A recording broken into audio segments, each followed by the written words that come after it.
Union Bank of Switzerland was a large integrated financial services company located in Switzerland. The bank, which at the time was the second largest bank in Switzerland, merged with Swiss Bank Corporation in 1998, to become UBS to form what was then the largest bank in Europe and the second largest bank in the world.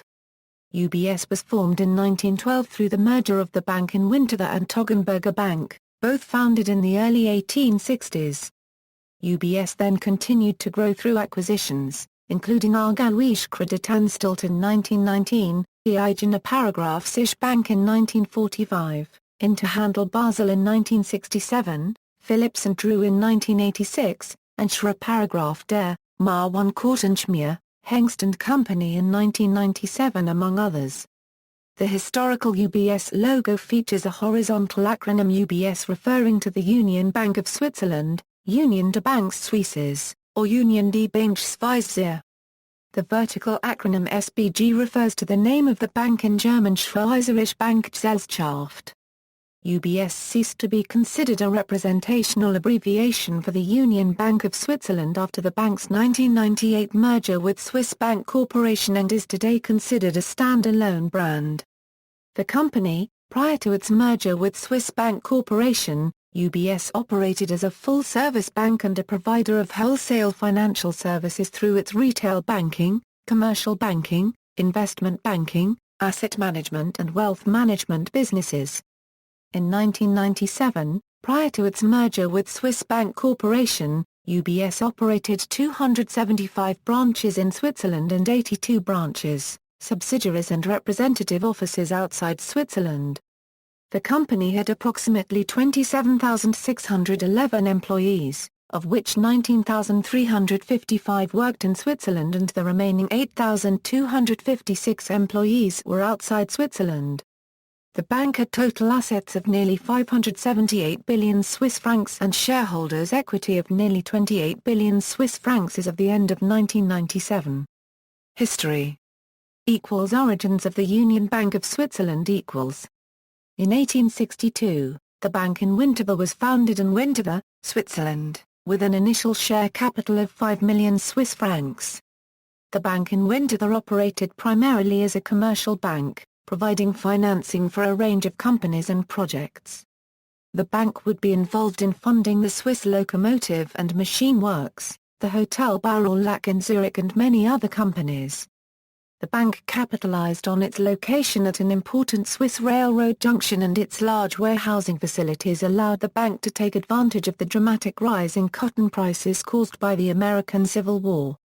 The bank in Winterthur saw its share capital double by the end of the war. Meanwhile, in 1863, the Toggenburger Bank was founded in Liechtenstein, Switzerland with an initial share capital of 1.5 million Swiss francs. The Toggenburger Bank was a savings and mortgage bank for individual customers with a branch office network in eastern Switzerland. In 1882, Toggenburger Bank opened a branch in St. Gallen in eastern Switzerland and began to shift its operations there through the end of the 19th century. The Union Bank of Switzerland was formed in 1912 when the bank in Winterthur merged with the Toggenburger Bank. The combined bank had total assets of 202 million Swiss francs and a total shareholders' equity of 46 million Swiss francs. This combination was part of a larger trend toward concentration in the banking sector in Switzerland at the time. Through the next few years, the bank would begin to shift its operations to Zurich from its historical headquarters in the cities of Winterthur and St. Gallen, Switzerland. In 1917, UBS completed construction of a new headquarters in Zurich on Bahnhofstrasse, considered to be the Wall Street of Switzerland. The new bank used different names in its three core languages, German, French and English. In German, the bank was Schweizerische Bankgesellschaft and was known by the initials SBG. The original English name for the combined bank was the Swiss Banking Association, but it was later changed to Union Bank of Switzerland in 1921 to mirror the French form of the name, Union der Bank Suisses. The bank's logo, introduced in 1966, would later reflect both the German SBG and the English and French name UBS. UBS acquired a number of banks in its first decade as a combined bank and expanded its branch network, establishing representation throughout Switzerland by 1923. UBS acquired a controlling interest in Aargauische Kreditanstalt in 1913 and Bank Ch. Masson & C. in 1916.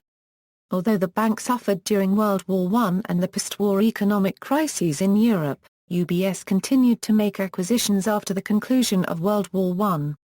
The bank purchased the remaining stake in Aargauische Kreditanstalt in 1919 that it had not acquired in 1913.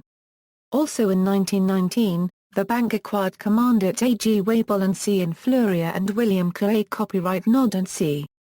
In 1920, UBS acquired Bancas Visora Americana with branches in Locarno and Lugano. Union Bank Geneva and Bank Henry Riekel & C., based in La Chaux-de-Fonds. 3 years later, in 1923, UBS acquired the Schweizerische Vereinsbank in Bern, establishing representation in the last of the major cities in Switzerland.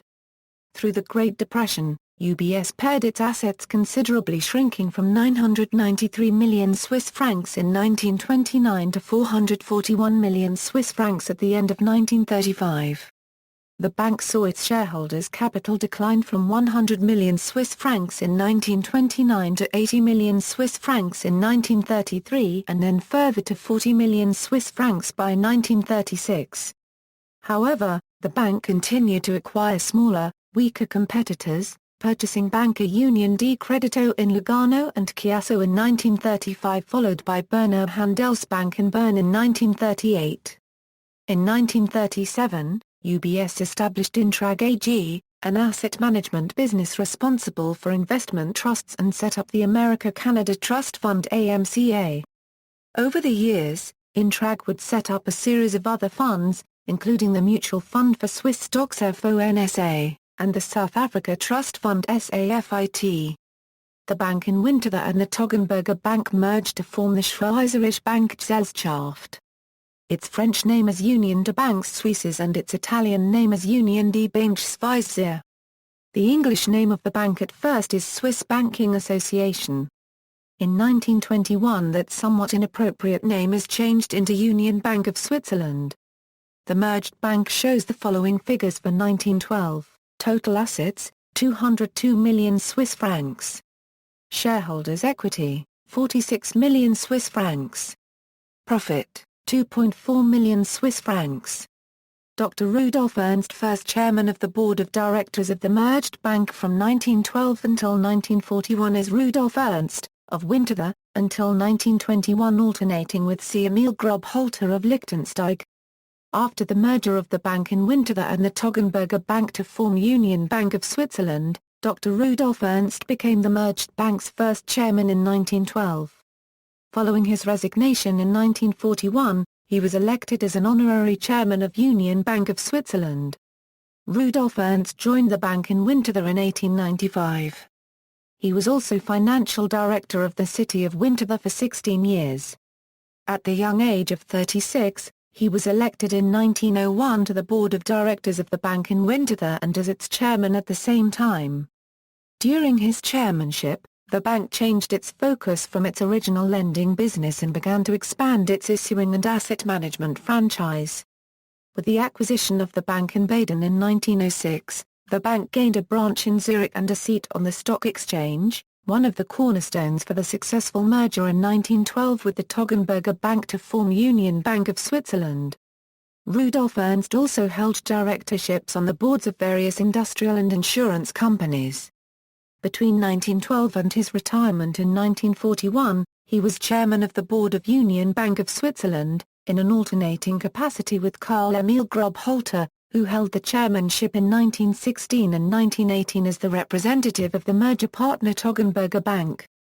Activities in World War II. On the eve of World War II, UBS was the recipient of a large influx of foreign funds for safekeeping. During the war, the bank's traditional business fell off and the Swiss government became their largest clients.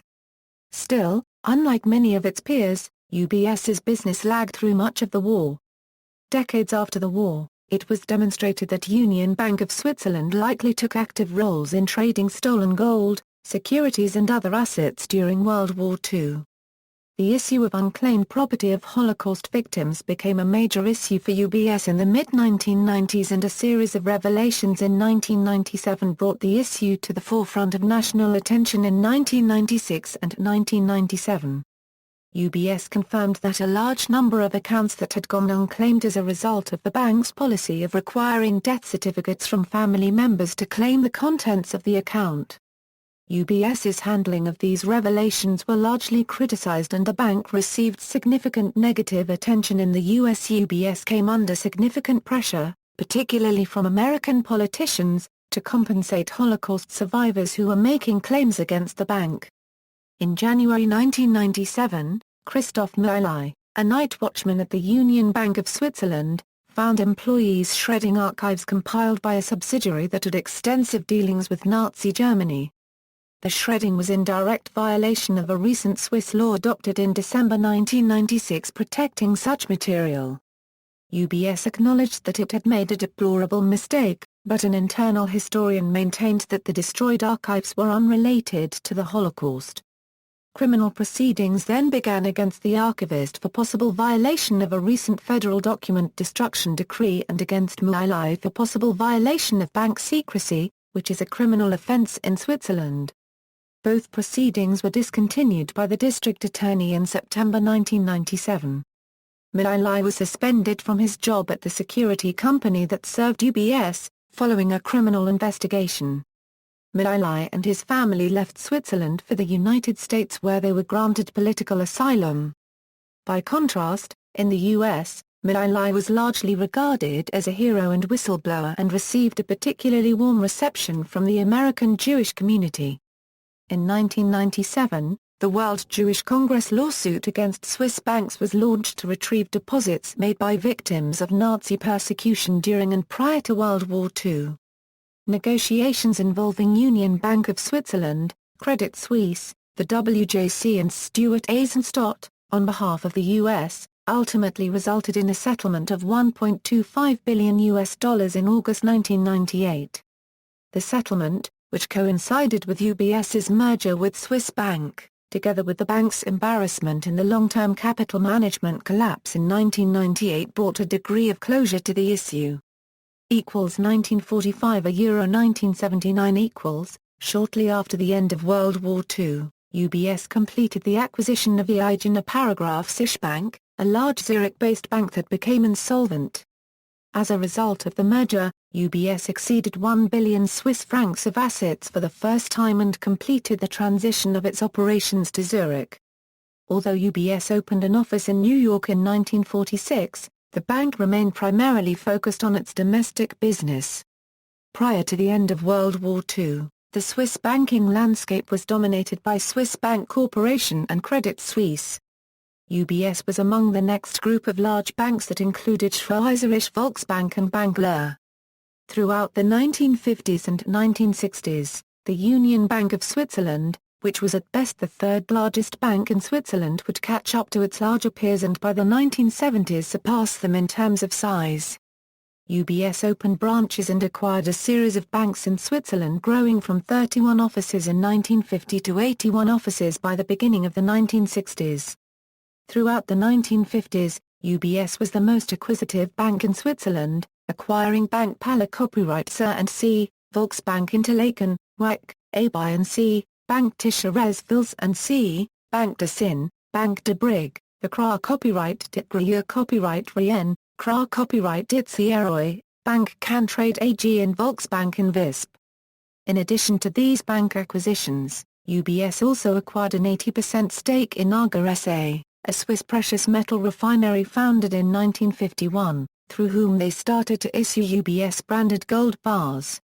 In 1973, the bank increased the stake to full 100% ownership, only to withdraw by 1999 with ownership of the refinery changing to Heras and management. Nevertheless, UBS continues to issue gold bars via Aargauische, which is famous for the unique bar holographic technology it uses to provide enhanced protection against bank gold bar counterfeiting. By 1962, UBS reached 6.96 billion Swiss francs of assets, narrowly edging ahead of Swiss Bank Corporation to become the largest bank in Switzerland temporarily. Through 1979, SBC was consistently the largest of the three major Swiss banks by assets, except for short periods in 1962 and then again in 1968 when UBS temporarily moved ahead of SBC. After 1979, UBS would firmly establish itself as the largest Swiss bank. UBS would retain this position for the next 15 years until Credit Suisse leapfrogged into the top spot following its 1993 acquisition of Schweizerisch Volksbank and later Winterthur Group. UBS continued its rapid growth in the 1960s, punctuated by the acquisition of Interhandel in 1967. Interhandel, originally, was a large Swiss conglomerate that up until the 1960s had both financial as well as industrial holdings. Interhandel was the corporate successor of IG Chemie, which the U.S. government had claimed was a front for Germany's IG Farben during World War II. During the war, the U.S. government seized General Aniline and Film, an Interhandel subsidiary, and it was not until 1963 that the long-running dispute between Interhandel and the U.S. government was resolved. The shares in GAF Corporation were sold in a highly competitive auction in 1965 and the proceeds were split between Interhandel and the U.S. government. As a result of the sale of GAF, at the time of its merger with UBS, Interhandel held substantial amounts of cash. The addition of the Interhandel capital, which propelled UBS into the top spot among Swiss banks in 1968, also made UBS one of the strongest banks in Europe and helped fuel the Banca Euro unregistered trademark's further expansion in the late 1960s and 1970s. UBS consolidated 4 affiliated mortgage lenders and assumed their domestic retail operations. The bank further expanded into consumer lending through the acquisition of a series of Swiss financial businesses in 1969, including Bank Orca, Abri Bank Bern, Orfina Bank and AKO Bank. UBS also began to intensify its overseas expansion. In 1967, UBS opened a full branch office in London, its first such office outside Switzerland. Prior to this, UBS had operated through a series of correspondent banks and representative offices. 3 years later, UBS opened a branch office in New York. The bank also established a UK subsidiary in 1975 and a US subsidiary in 1979 to focus on building the Banca Euro unregistered trademark's presence in the underwriting of debt and equity securities. Nevertheless, UBS, which had traditionally concentrated its efforts on the domestic Swiss market, was the last of the 3 largest Swiss banks to establish a branch office in the US, and its securities operations were overshadowed by those of its 2 Swiss peers. 1980 Euro 1998 By the 1980s, the bank had undertaken a major push into the securities business internationally. The bank established a position as a leading European underwriter of Eurobonds and pulled off a major coup in 1985 by pricing a large bond offering for Nestlé Copyright, Rockwell, IBM, and Mobil at below market rates. The bank also made 2 major acquisitions in 1986. First, it purchased Phillips Drew, an established British brokerage and asset management firm, founded in 1895. However, UBS initially had issues integrating Phillips Drew. The firm lost £15 million when a rush of orders overwhelmed the firm Euro unregistered trademark's settlement system in 1987. Then the bank lost £48 million as a result of Phillips Drew positions in the October 1987 stock market crash. Between April 1987 and February 1988, UBS was required to spend as much as £115 million to shore up Phillips Drew. Phillips Drew unit returned to profitability in 1992 after years of losses. UBS also expanded into West Germany, acquiring Deutsche Bank in 1986. In 1991, UBS made its first acquisition in the United States, purchasing Chase Investors Management Corporation, the asset management business of Chase Manhattan Bank. Chase Investors, which was established in 1972, was subsequently folded into UBS Asset Management after the acquisition. At the time of the acquisition, which resulted in approximately $100 million for Chase, the business managed in excess of $30 billion in public and private pension plans, as well as various financial assets of corporations, governments, foundations and endowments. UBS also entered the life insurance business in 1993, establishing UBS Life. UBS formed a joint venture with Swiss Life in 1995, known as UBS Swiss Life. UBS took a 25% ownership position in Swiss Life in exchange for a 50% share in the joint venture. UBS entered the 1990s clearly the largest and most conservative of the three large Swiss banks. Unlike Swiss Bank and Credit Suisse, which had both made aggressive international acquisitions in trading and investment banking, UBS Euro unregistered trademark S investments had been more conservative in businesses such as asset management and life insurance, while 60% of the bank's profits came from its even more conservative Swiss banking operations. In 1993, Credit Suisse outbid UBS for Switzerland's Swiss Volksbank, the fifth largest bank in Switzerland, which had run into financial difficulties in the early 1990s. The acquisition propelled Credit Suisse ahead of UBS as the largest bank in Switzerland for the first time. UBS instead settled on a group of less audacious acquisitions, purchasing a group of smaller banks in Switzerland in 1994 and then acquiring the cantonal bank of Appenzell-Ausserrhoden in 1996. In its final acquisition, prior to the merger with Swiss Bank Corporation, the bank acquired Schröder, der, Mar1 Kortenschmier, Hengst Co from Lloyds TSB in 1997 in order to further penetrate the German investment banking market as well as the market for wealthy private clients. Schröder, der Mar1 Kortenschmier Hengst was formed through the 1969 merger of three German banks, Schröder Brothers & Company, Münchmeyer & Company and Frederick Hengst & Company. Merger with Swiss Bank Corporation . During the mid-1990s, UBS came under fire from dissident shareholders, critical of bank's relatively conservative management and lower return on equity. Martin Ebner, through his investment trust, BK Vision, became the largest shareholder in UBS and attempted to force a major restructuring of the bank Euro unregistered trademark S operations. The battles between Ebner and UBS management proved a distraction to the bank in the mid-1990s. Looking to take advantage of the situation, Credit Suisse approached UBS about a merger that would have created the second largest bank in the world in 1996. UBS's management and board unanimously rebuffed the proposed merger.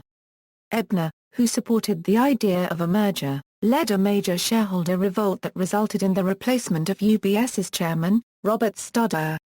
Schröder's successor Mathis Kabaylavetta would be one of the key architects of the merger with Swiss Bank Corporation. On December 8, 1997, Union Bank of Switzerland and Swiss Bank Corporation announced an all-stock merger. At the time of the merger, Union Bank of Switzerland and Swiss Bank Corporation were the second and third largest banks in Switzerland, respectively, both trailing Credit Suisse. Discussions between the two banks had begun several months earlier, less than a year after rebuffing Credit Suisse's merger overtures. The all-stock merger resulted in the creation UBS AG, a huge new bank with total assets of more than $590 billion. Also referred to as the new UBS to distinguish itself from the former Union Bank of Switzerland, the combined bank became the second largest in the world, at that time, behind only the Bank of Tokyo Mitsubishi.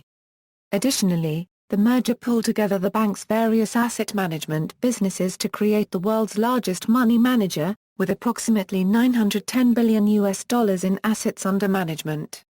The merger, which was billed as a merger of equals, resulted in UBS's shareholders receiving 60% of the combined company and Swiss Bank's shareholders receiving the remaining 40% of the bank's common shares.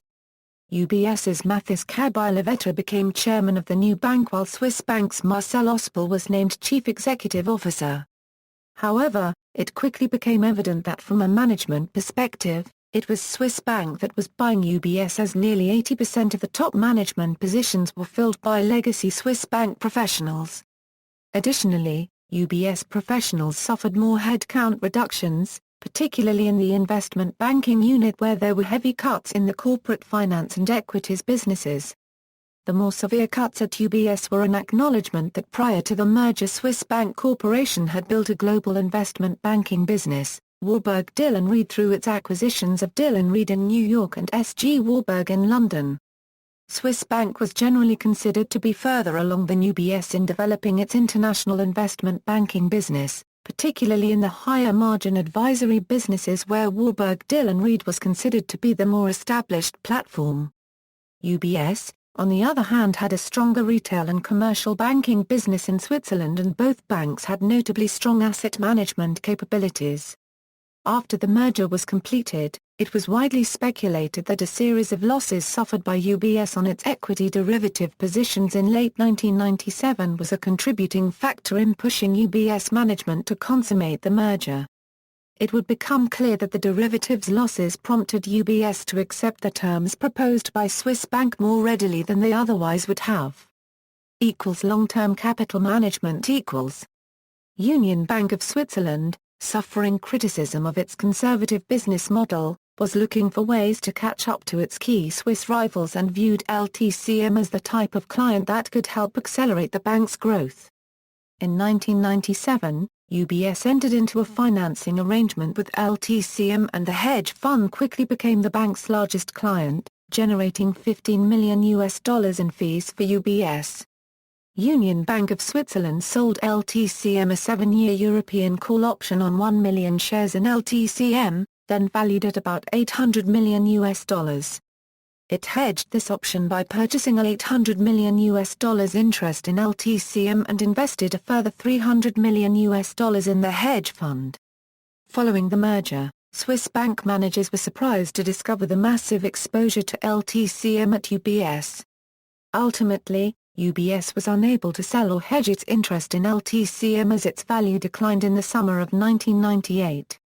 By November 1998, UBS's losses from its exposure to LTCM were estimated at approximately 790 million Swiss francs. UBS would prove to be the largest single loser in the LTCM collapse, ultimately writing off 950 million Swiss francs.